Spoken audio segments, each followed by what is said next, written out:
Ever find yourself stuck cleaning up messy data, just one painful line at a time? Or maybe you're searching for an item in a massive list, just watching that little spinning wheel, waiting for your code to finish. Well, it turns out Python has some incredible built-in superpowers for these exact problems. Today, we're going to go way beyond the basics to unlock the string and set methods that will make your code cleaner, way more efficient, and just dramatically faster. Let's dive in. So here's our game plan. First, we're going to tame some chaotic, messy text. Then we'll see how to build strings the smart way. After that, we are diving into the incredible speed of sets, seeing how they solve real-world problems, and we'll finish up by adding all these powerful new tools to your personal coding toolkit. All right, first up, a problem that every single one of us has faced. You get data from a file, from an API, a user, whatever, and it is an absolute mess. Let's look at how to turn that chaos into some nice, clean, usable information. Here is a classic example, a server log entry. You can see right away there's all this extra space at the beginning and the end. But what you can't see is that invisible new line character, the /n, that's so often tacked on at the end when you read from a file. This is exactly the kind of mess we have to clean up constantly. So take a look at that string. How would you approach it? Just think for a second about the steps you'd take to pull out only the good stuff, the useful information locked inside. Well, lucky for us, Python gives us the perfect toolkit for this job. The first and most important tool is .strip. It just instantly vaporizes all that junk white space from both ends. And once it's clean, we can use .split to break that single string into a nice, useful list of its component parts. And check it out in action. First, we strip away all the extra white space. Gone. Then we split the string using the colon as our separator. And just like that, in 2 simple, readable steps, we've turned that ugly log entry into a clean, organized list. Now that is effective. So we've just seen how to break strings apart. Now let's flip that around and look at the absolute best and smartest way to put them all back together.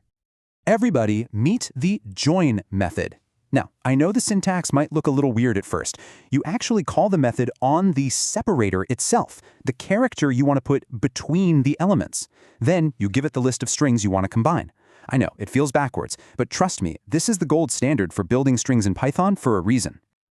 Now this is a fantastic question, and the answer really gets to the heart of Python's design philosophy. Why isn't it something like mylist.join-? What's the logic behind making it a string method? It's all because the separator is the star of the show. You're basically telling the hyphen string, hey, you, go and join together all the items in this list. This design choice makes join incredibly flexible.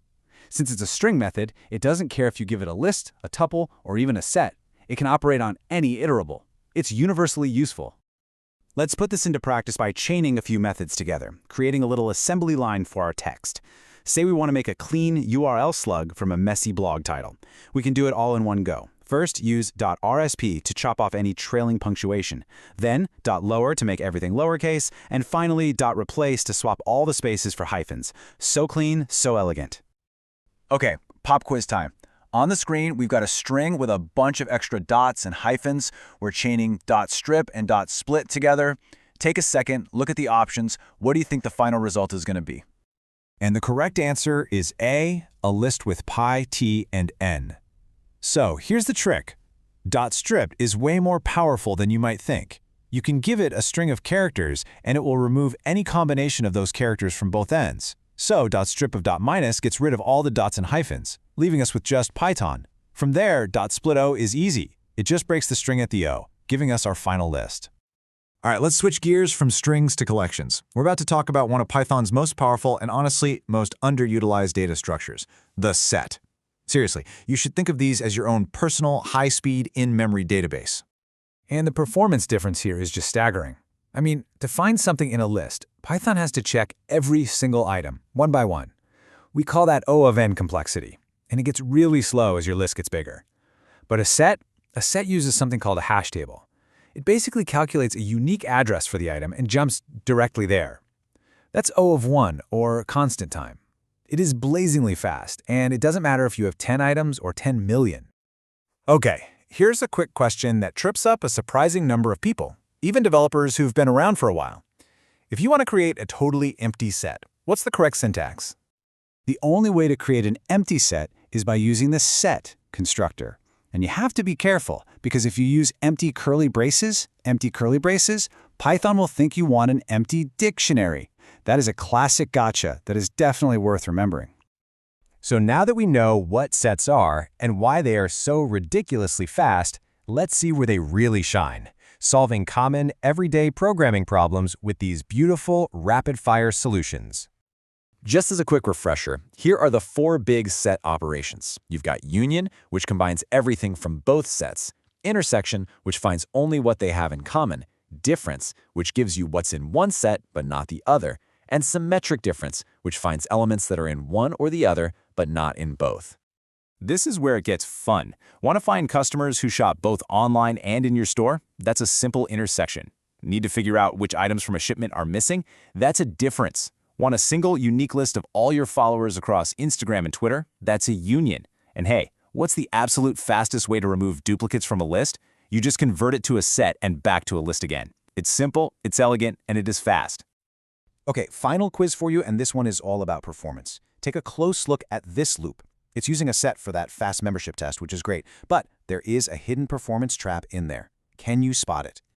And the answer is B. The mistake is converting that list to a set inside the loop. Imagine you have 1,000,000 requests. That means you are rebuilding that set 1,000,000 times. The right way, the efficient way, is to create the set just one time, before the loop even starts. That way you get all the O1 speed without any of the repetitive, wasteful work.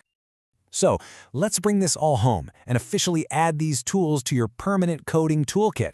Because by mastering these methods, you're not just writing code that works, you're writing code that is clean, fast, and what we call Pythonic.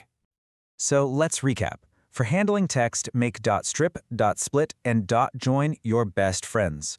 For collections where you need uniqueness and insane speed, make sets your secret weapon.